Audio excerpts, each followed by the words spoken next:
Hi hello guys welcome back to Aadya colourful.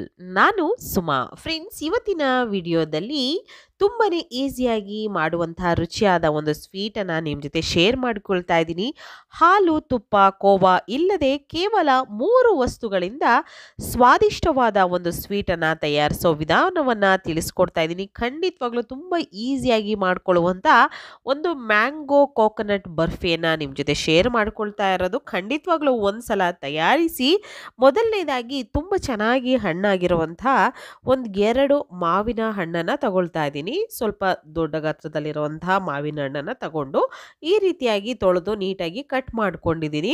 So cut ಮಾಡಿರುವಂತಹ ಮಾವಿನ ಹಣ್ಣನ್ನು, ಆ ಹಣ್ಣಿನ ತಿರುಳನ್ನ ಒಂದು ಬೌಲಿಗೆ ತೆಗೆದಿಟ್ಕೊಳ್ಳೋಣ. ಸೊ ನೋಡಿದ್ರಲ್ಲ, ಈ ರೀತಿಯಾಗಿ ಒಂದು ಸ್ಪೂನಿನಿಂದ ಹಣ್ಣು ಚೆನ್ನಾಗಿ ಹಣ್ಣಾಗಿದ್ರೆ ಮಾವಿನ ಹಣ್ಣು ನೀಟಾಗಿ ಈ ಥರ ತಿರುಳನ್ನು ತೆಗಿಬೋದು. ನೋಡ್ತಾ ಇದ್ದೀರಲ್ಲ, ಈ ರೀತಿ ಪೂರ್ತಿಯಾಗಿ ನಾನು ಎಲ್ಲದನ್ನು ಕೂಡ ತೆಗೆದಿಟ್ಕೊಳ್ತೀನಿ. ತುಂಬ ಚೆನ್ನಾಗಿ ಹಣ್ಣಾಗಿರುವಂತಹದ್ದು ನೋಡಿಕೊಂಡು ನೀವು ಮಾವಿನ ಹಣ್ಣನ್ನು ತಗೋಬೇಕು. ಓಕೆ, ಸೊ ತುಂಬ ಈಸಿಯಾಗಿ ಮಾಡ್ಕೊಳ್ಳುವಂತಹ ಒಂದು ರೆಸಿಪಿ ಇದು. ಸೊ ಫ್ರೆಂಡ್ಸ್, ನೀವ್ಯಾರಾದ್ರೂ ಫಸ್ಟ್ ಟೈಮ್ ನನ್ನ ಚಾನಲ್ಗೆ ವಿಸಿಟ್ ಮಾಡಿದರೆ ಪ್ಲೀಸ್ ನನ್ನ ಚಾನಲ್ನ ಸಬ್ಸ್ಕ್ರೈಬ್ ಮಾಡ್ಕೊಳ್ಳಿ, ಹಾಗೆ ಲೈಕ್ ಮಾಡಿ, ಹೆಚ್ಚೆಚ್ಚು ಶೇರ್ ಮಾಡಿ ಫ್ರೆಂಡ್ಸ್. ಈ ರೀತಿಯಾಗಿ ಈಗ ಮಾವಿನ ಹಣ್ಣಿನ ತಿರುಳನ್ನು ಒಂದು ಬೌಲಿಗೆ ತೆಗೆದಿಟ್ಕೊಂಡಿದ್ದೀನಿ. ಅದನ್ನು ಒಂದು ಮಿಕ್ಸಿ ಜಾರ್ಗೆ ಸೇರಿಸ್ಕೊಳ್ಳೋಣ. ಟೋಟಲ್ ಆಗಿ 2 ಕಪ್ಪು ನಾನು ಈ ಮಾವಿನ ಹಣ್ಣಿನ ತಿರುಳನ್ನು ತಗೊಳ್ತಾ ಇರೋದು. ಸೊ ಈಗ ಇಷ್ಟನ್ನು ಹಾಕ್ಕೊಂಡಿದ್ದೀನಿ, ಮತ್ತೆ ಸ್ವಲ್ಪ ಹಾಕಿ ಇದನ್ನು ಗ್ರೈಂಡ್ ಮಾಡ್ಕೊಂಡು ಬಂದಿದ್ದೀನಿ. 2 ಮಾವಿನ ಹಣ್ಣನ್ನು ನಾನು ತಗೊಂಡಿರೋ ಅಂಥದ್ದು. ಸೊ ಈ ಥರ ರುಬ್ಬಾದ್ಮೇಲೆ ಇದಕ್ಕೆ ನಾವು ಸಕ್ಕರೆಯನ್ನು ಸೇರಿಸ್ಕೊಳ್ಳೋಣ. ಬೆಲ್ಲ ಬೇಕು ಅಂದರೆ ಬೆಲ್ಲ ಕೂಡ ನೀವು ಹಾಕ್ಕೊಳ್ಬೋದು. ಒಂದು ಅರ್ಧ ಕಪ್ ಆಗೋಷ್ಟು ಸಕ್ಕರೆಯನ್ನು ಹಾಕ್ಕೊಳ್ತಾ ಇದ್ದೀನಿ. ಅರ್ಧ ಕಪ್ಪು ಸಕ್ಕರೆಗೆ ಹಾಕಿದ ನಂತರ ಇದಕ್ಕೆ ನಾವು ಹಾಲಿನ ಕೆನೆಯನ್ನು ಸೇರಿಸ್ಕೊಳ್ಬೇಕು. ಒಂದು 1/4 ಕಪ್ ಆಗೋಷ್ಟು ಹಾಲಿನ ಕೆನೆ. ಹಾಲನ್ನು ಕಾಯಿಸಿದಾಗ ಮೇಲ್ಗಡೆ ಒಂದು ಕೆನೆ ಕಟ್ಟುತ್ತಲ್ಲ, ಸೊ ಅದನ್ನು ಒಂದು ಬಾಕ್ಸಲ್ಲಿ ತೆಗೆದಿಟ್ಕೊಂಡಿದ್ದೆ. ಸೊ ಅದನ್ನು ನಾನು ಹಾಕ್ಕೊಳ್ತಾ ಇದ್ದೀನಿ. ಒಂದು ಒಳ್ಳೆ ಫ್ಲೇವರ್ ಕೂಡ ಬರುತ್ತೆ, ಒಂದು ಒಳ್ಳೆ ಥಿಕ್ನೆಸ್ ಕೂಡ ಬರುತ್ತೆ ಈ ಒಂದು ಹಾಲಿನ ಕೆನೆ ಹಾಕೋದ್ರಿಂದ. ಹಾಲಿನ ಕೆನೆ ಹಾಕಿ ನೀಟಾಗಿ ಸಕ್ಕರೆ ಮತ್ತು ಕೆನೆ ಎರಡೂ ಹಾಕಿ ಚೆನ್ನಾಗಿ ಗ್ರೈಂಡ್ ಮಾಡ್ಕೊಂಡು ಬಂದಿದ್ದೀನಿ. ರುಬ್ಬಿರುವಂತಹ ಒಂದು ಮಿಶ್ರಣ ಈಗ ಒಂದು ಪ್ಯಾನಿಗೆ ಹಾಕ್ಕೊಳ್ಳೋಣ. ಇದನ್ನು ಸ್ಟವ್ ಮೇಲೆ ಇಟ್ಟಿಲ್ಲ, ನಾನು ಕೆಳಗಡೆ ಇಟ್ಕೊಂಡು ಇದನ್ನು ನಾನು ರುಬ್ಬಿರುವಂಥ ಒಂದು ಪ್ಯೂರಿನ ಪ್ಯಾನಿಗೆ ಸೇರಿಸ್ಕೊಳ್ತಾ ಇದ್ದೀನಿ. ನೋಡಿದ್ರಲ್ಲ, ಈ ರೀತಿ ಸೇರಿಸಿದ ನಂತರ ಇವಾಗ ಸ್ಟವ್ ಮೇಲೆ ಇಟ್ಟು ಸ್ಟವ್ ಆನ್ ಮಾಡ್ಕೊಂಡಿದ್ದೀನಿ. ಈಗ ಚೆನ್ನಾಗಿ ಇದನ್ನು ಮಿಕ್ಸ್ ಮಾಡಿಕೊಂಡು ತಗೊಳ್ಳೋಣ. ಈ ರೀತಿ ಮಿಕ್ಸ್ ಮಾಡ್ತಾ ಇದ್ದರೆ ಇದು ಸ್ವಲ್ಪ ತೆಳ್ಳಗಾಗುತ್ತೆ. ತೆಳ್ಳಗಾಗಲಿ, ಇದು ಪರವಾಗಿಲ್ಲ, ಚೆನ್ನಾಗಿ ಬೇಯಬೇಕು. ಮೇಯ್ನು ನಾವು ಏನಿಲ್ಲ ಅಂದರೂ ಒಂದು 4 ರಿಂದ 5 ದಿನದವರೆಗೂ ಇದನ್ನು ಸ್ಟೋರ್ ಮಾಡಿ ಇಟ್ಕೊಂಡು ತಿನ್ಬೋದು. ನೋಡಿ, ಈಗ ತೆಳ್ಳಗಾಗ್ತಾ ಇದೆ ಪ್ಯೂರಿ. ಈ ರೀತಿ ತೆಳ್ಳಗಾದ ನಂತರ ನಾವು ಇದನ್ನು ಸ್ಟವ್ನ ಲೋ ಫ್ಲೇಮಲ್ಲೇ ಇಟ್ಕೊಂಡು ಇದನ್ನು ನಾವು ಒಂದು 5 ನಿಮಿಷ ಸ್ವಲ್ಪ ಕಲರ್ ಚೇಂಜ್ ಆಗೋ ಹಾಗೆ ಇದನ್ನು ಬೇಯಿಸ್ಕೋಬೇಕು. ನಂತರ ಇಲ್ಲಿ ಒಂದು 2 ಟೇಬಲ್ ಸ್ಪೂನ್ ಆಗುವಷ್ಟು ಹಾಲು ಮತ್ತು ಸ್ವಲ್ಪ ಕೇಸರಿ ದಳ ಇಷ್ಟನ್ನು ಹಾಕ್ಕೊಂಡಿದ್ದೀನಿ.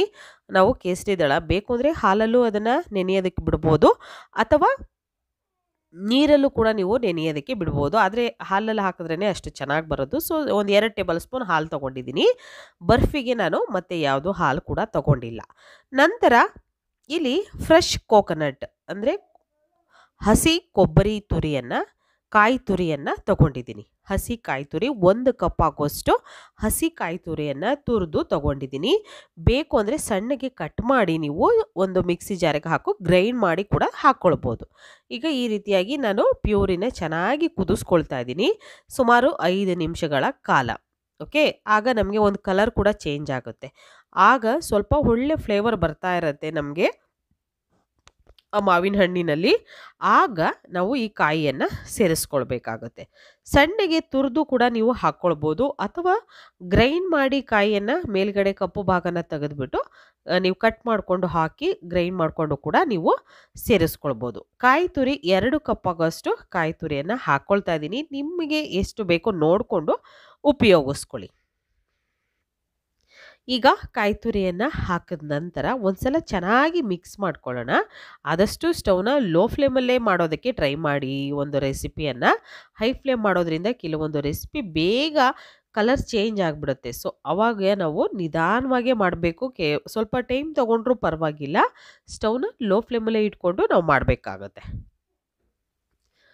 ಈ ರೀತಿಯಾಗಿ ಮಿಕ್ಸ್ ಮಾಡಿಕೊಂಡು ತಗೊಳ್ತಾ ಇದ್ದೀನಿ ಚೆನ್ನಾಗಿ.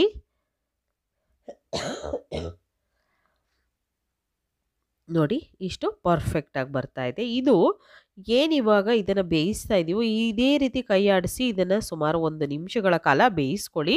ಸ್ವಲ್ಪ ಅದು ಗಟ್ಟಿ ಆಗ್ತಾ ಬರುತ್ತೆ ನಮಗೆ. ಮತ್ತು ಈಗ ಏನು ಮಾಡಬೇಕು ಅಂದರೆ ನಾವು ಹಾಲು ಮತ್ತು ಕೇಸರಿ ದಳ ಎರಡನ್ನೂ ಕೂಡ ನೆನೆಯೋದಕ್ಕೆ ಬಿಟ್ಟಿದ್ವಲ್ಲ, ಕೇಸರಿ ದಳ ಹಾಕಿ ಹಾಲಲ್ಲಿ. ಸೊ ಅದನ್ನು ಹಾಕ್ಕೊಳ್ತಾ ಇದ್ದೀನಿ. ಪೂರ್ತಿಯಾಗಿ ಹಾಕ್ಕೊಂಡ ನಂತರ ಒಂದು ಸಲ ಮಿಕ್ಸ್ ಮಾಡ್ಕೊಳ್ಳೋಣ. ಮಿಕ್ಸ್ ಮಾಡಿಕೊಂಡು ಇದನ್ನು ಸ್ವಲ್ಪ ತೆಳ್ಳಗಾಗುತ್ತೆ. ತೆಳ್ಳಗಾದ ನಂತರ ಮತ್ತೆ ಅದು ಗಟ್ಟಿ ಆಗೋದಕ್ಕೆ ಶುರು ಆಗುತ್ತೆ. ಓಕೆ, ಸೊ ಗಟ್ಟಿ ಆಗೋದಕ್ಕೆ ಶುರು ಆಗುತ್ತೆ. ಆವಾಗ ಸ್ವಲ್ಪ ಏಲಕ್ಕಿ ಪುಡಿಯನ್ನು ಸೇರಿಸ್ಕೊಳ್ಳಿ. ಏಲಕ್ಕಿ ಪುಡಿ ಫ್ಲೇವರಿಗೋಸ್ಕರ ನಿಮಗೆ ಬೇಕು ಅಂದರೆ ಇದಕ್ಕೆ ಫ್ರೆಶ್ ಕಾಯಿ ತುರಿ ಬೇಡ ಅನ್ನೋದಾದರೆ ಡೆಸಿಕೇಟೆಡ್ ಕೋಕೋನಟ್ ಪೌಡರ್ ಬರುತ್ತಲ್ಲ, ಅದನ್ನು ಕೂಡ ನೀವು ಹಾಕ್ಕೊಳ್ಬೋದು, ಏನೂ ತೊಂದರೆ ಇಲ್ಲ. ಈಗ ಚೆನ್ನಾಗಿ ಮಿಕ್ಸ್ ಮಾಡಿಕೊಂಡು ತಗೊಳ್ಳೋಣ. ಇದನ್ನು ಈ ರೀತಿಯಾಗಿ ಮಿಕ್ಸ್ ಮಾಡ್ಕೊಂಡಿದ್ದೀನಿ. ಸೊ ಚೆನ್ನಾಗಿ ಆಗಿದೆ ಇದು. ಈಗ ಹೀಗೆ ಮಿಕ್ಸ್ ಮಾಡ್ತಾ ಇದ್ದರೆ 1 ಸೆಕೆಂಡ್ ಅಥವಾ 2 ಸೆಕೆಂಡಿಗೆ ಇದು ಗಟ್ಟಿ ಆಗ್ತಾ ಬರುತ್ತೆ. ಗಟ್ಟಿ ಆಗ್ತಾ ಬಂದಾಗ ನಮಗೆ ಇದು ಪರ್ಫೆಕ್ಟಾಗಿ ಆಗಿದೆ ಅಂತ. ಆಗಿರೋದು ಹೇಗೆ ನಿಮಗೆ ಗೊತ್ತಾಗಲ್ಲ ಅಂದರೆ ಸ್ವಲ್ಪ ಒಂದು ಮಿಶ್ರಣನ ತಗೊಂಡು ಕೈಯಲ್ಲಿ ಒಂದು ಉಂಡೆಯನ್ನು ಮಾಡಿದ್ರೆ ಚಿಕ್ಕ ಬಾಲ್ ಥರ ಆಗುತ್ತೆ. ಓಕೆ, ಆವಾಗ ಕಾಯಿ ಮತ್ತು ಮಾವಿನ ಹಣ್ಣು ಪೂರ್ತಿಯಾಗಿ ಚೆನ್ನಾಗಿ ಬೆಂದಿದೆ ಅಂತ. ಈಗ ಒಂದು ತಟ್ಟೆಗೆ ಸ್ವಲ್ಪ ತುಪ್ಪವನ್ನು ಗ್ರೀಸ್ ಮಾಡ್ಕೊಳ್ತಾ ಇದ್ದೀನಿ. ಸ್ವಲ್ಪ ತುಪ್ಪ ತೊಗೊಂಡಿರೋ ಅಂಥದ್ದು. ಯಾವುದೇ ತುಪ್ಪನ ಬಳಸ್ದಲೇ ಮಾಡ್ತಿರೋವಂತಹ ಒಂದು ಬರ್ಫಿ ಇದು. ಸೊ ಖಂಡಿತವಾಗ್ಲೂ ಮಾವಿನ ಹಣ್ಣಿನ ಸೀಸನ್ ಮುಗಿಯೋ ಹೊತ್ತಿಗೆ ಒಂದು ಸಲನಾದರೂ ಈ ಒಂದು ಸ್ವೀಟನ್ನು ತಯಾರಿಸಿ ತಿನ್ನಿ. ನೀವು ಕೂಡ ತುಂಬಾ ಇಷ್ಟಪಡ್ತೀರಾ, ಅಷ್ಟು ಚೆನ್ನಾಗಿ ಆಗುತ್ತೆ. ಈಗ ಒಂದು ತಟ್ಟೆಗೆ ಗ್ರೀಸ್ ಮಾಡಿರೋಂಥ ತಟ್ಟೆಗೆ ಈಗ ಈ ಮಿಶ್ರಣ ಹಾಕಿ ಪೂರ್ತಿಯಾಗಿ ಸಮ ಮಾಡ್ಕೊಳ್ಳೋಣ. ಮೇಲೆಲ್ಲ ನೀಟಾಗಿ. ಬೇಕು ಅಂದರೆ ಡ್ರೈ ಫ್ರೂಟ್ಸ್ನ ಕೂಡ ನೀವು ಹಾಕ್ಕೊಳ್ಬೋದು. ಬಟ್ ನಾನು ಇದನ್ನು ಡ್ರೈ ಫ್ರೂಟ್ಸ್ ಏನೂ ಹಾಕ್ಕೊಳ್ತಿಲ್ಲ. ತೀರಾ ನಾವು ಸಿಂಪಲ್ಲಾಗಿ ಮಾಮೂಲಿಯಾಗಿ ಈಸಿಯಾಗಿ ಮಾಡ್ಕೊಳ್ಳುವಂತಹ ಒಂದು ವಿಧಾನವನ್ನು ತಿಳಿಸ್ಕೊಡ್ತಾ ಇದ್ದೀನಿ. ಈ ರೀತಿ ಪ್ಯಾಚುಲೆಯಿಂದ ನೀಟಾಗಿ ಸಮ ಮಾಡ್ಕೊಳ್ಳೋಣ. ಎಲ್ಲ ಕಡೆನೂ ಕೂಡ ಸ್ಪ್ರೆಡ್ ಮಾಡ್ತಾ ಇದನ್ನು ಸಮ ಮಾಡಿಕೊಂಡ್ರೆ ಒಂದು 5 ನಿಮಿಷ ರೆಸ್ಟಿಗೆ ಬಿಟ್ಟು ನಂತರ ನಿಮಗೆ ಯಾವ ಶೇಪ್ ಬೇಕೋ ಆ ಶೇಪಲ್ಲಿ ನೀವು ಕಟ್ ಮಾಡಿಕೊಂಡು ತಗೊಳ್ಳಿ. ಓಕೆ, ಸೊ ಈಗ ಆಗಿದೆ. ಇದನ್ನು ಕಟ್ ಮಾಡ್ಕೊಳ್ತೀನಿ ಈಗ.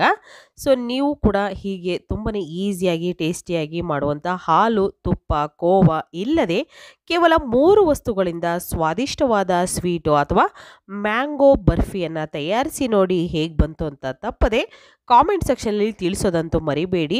ಇದೇ ರೀತಿಯ ಹೊಸ ರೆಸಿಪಿಗಳು ಬೇಕು ಅಂದರೆ ಖಂಡಿತವಾಗ್ಲೂ ಕಾಮೆಂಟ್ ಸೆಕ್ಷನಲ್ಲಿ ತಿಳಿಸಿ. ನಿಮಗೆ ಇಷ್ಟ ಆಗುವಂತಹ ರೆಸಿಪಿಗಳನ್ನು ನಾನು ಖಂಡಿತವಾಗ್ಲೂ ಶೇರ್ ಮಾಡ್ತೀನಿ ಫ್ರೆಂಡ್ಸ್. ಓಕೆ, ಸೊ ಇವತ್ತಿನ ಈ ವಿಡಿಯೋನ ಇಲ್ಲಿಗೆ ಮುಗಿಸ್ತಾ ಇದ್ದೀನಿ. ಮತ್ತೆ ಇನ್ನೊಂದು ಹೊಸ ವಿಡಿಯೋ ಜೊತೆ ಬರ್ತೀನಿ. ಅಲ್ಲಿವರೆಗೂ take care, bye, see you.